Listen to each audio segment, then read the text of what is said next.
18세기에 러시아와 청나라 사이의 국경은 정말이지 문제투성이었습니다. 이전에 맺었던 조약에 허점이 너무 많아서 무역 분쟁의 영토 갈등까지 끊이질 않았거든요. 그래서 이 모든 걸 해결하기 위해 나온 게 바로 캬흐타 조약입니다. 말하자면 이전 조약의 문제점을 수리하기 위한 아주 정교한 외교적 해법이었던 거죠. 자, 여기서 궁금한 게 생기죠? 아니, 조약 때문에 문제가 생겼는데 그걸 또 다른 조약으로 해결한다? 이게 과연 가능했을까요?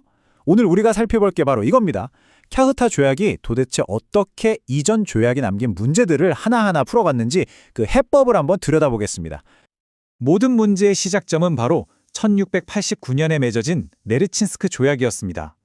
이게 러시아랑 청나라가 맺은 최초의 조약이라서 역사적으로는 의미가 크지만 실제로는 문제를 해결한 게 아니라 오히려 더 많은 문제를 만들어냈습니다.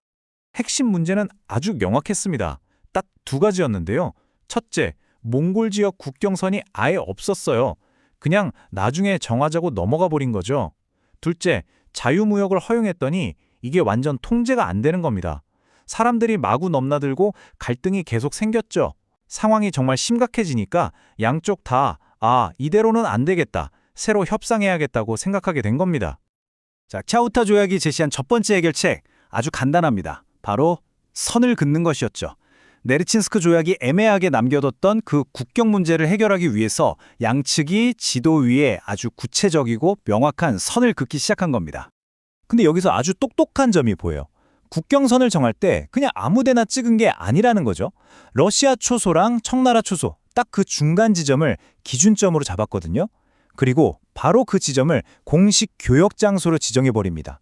이게 무슨 뜻이냐면 국경 문제랑 무역 문제를 처음부터 한꺼번에 해결하겠다는 의도를 아주 명확하게 보여준 거죠. 국경을 정하는 방식도 보면 정말 실용적입니다. 예를 들어서 산악지대는 어떻게 나눴을까요?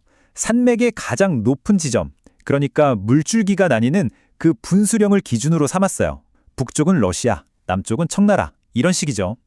그럼 평해는요? 거긴 러시아 정착지랑 몽골 초소 사이를 그냥 정확히 반으로 나눴습니다. 복잡한 문제를 굉장히 단순하고 합리적인 원칙으로 풀어낸 거죠. 자, 이렇게 국경선 문제가 어느 정도 해결됐으니까 이제 두 번째 핵심 문제, 바로 무역으로 넘어가야겠죠? 캬흐타 조약은 네르친스크 조약 때 만들어진 그 혼란스러운 자유무역 시스템을 아예 뜯어 고쳤습니다. 이 표를 보시면 뭐가 어떻게 바뀌었는지 바로 보입니다. 이전에는 무제한이었던 베이징 무역이 이제 3년에 딱 한 번, 그것도 200명으로 제한됐어요. 심지어 모든 비용은 러시아가 알아서 부담해야 했죠. 언뜻 보면 러시아한테 엄청 불리한 것 같잖아요. 그런데 그 대가로 어마어마한 걸 얻어냅니다. 바로 모든 교역 물품에 대한 100% 면세 혜택이었어요. 이 조항 하나가 가져온 결과는 아주 명확했습니다. 굳이 비싼 돈 들여서 저 멀리 베이징까지 갈 이유가 사라진 거죠. 당연히 무역의 중심지는 수도 베이징에서 국경 도시인 캬흐타로 옮겨갔고요. 이 캬흐타가 그야말로 거대한 무역 중심지로 떠오르게 된 겁니다. 자, 국경 문제 해결했죠? 무역 문제도 정리했죠. 그럼 이제 뭐가 필요할까요? 바로 이 관계를 안정적으로 유지할 시스템, 즉 외교 채널입니다. 세 번째 해결책은 이 외교 경로를 공식화하는 거였는데 이건 단순한 무역 협정 이상의 아주 중요한 내용이었습니다. 제5조 내용을 보면 이게 사실상 베이징에 러시아의 상설 공관이 들어서는 걸 허용한 겁니다. 러시아 정교회도 짓고 거기에 성직자 4명이랑 언어 연수생 6명, 총 10명이 계속 머물 수 있게 된 거죠. 근데 진짜 놀라운 건 이 10명의 생활비를 전부 청나라 정부가 대줬다는 사실입니다. 그리고 제6조는 외교 채널을 둘로 나눈 거예요. 아주 효율적이죠. 국가적으로 중요한 문제는 러시아 원로원이랑 청나라 입원원, 그러니까 중앙정부끼리 얘기하고요. 국경에서 생기는 도망자나 도둑 같은 자잘한 문제들은 현장 사령관들이 직접 처리하도록 했습니다. 이렇게 이원화시키니까 사소한 일 때문에 중앙 외교 전체가 멈추는 일이 없어진 거죠. 자, 그럼 이 조약이 남긴 건 뭘까요? 캬흐타 조약 덕분에 거의 100년 동안 평화가 유지됐거든요. 하지만 동시에 의도적으로 해결하지 않고 남겨둔 문제도 있었습니다.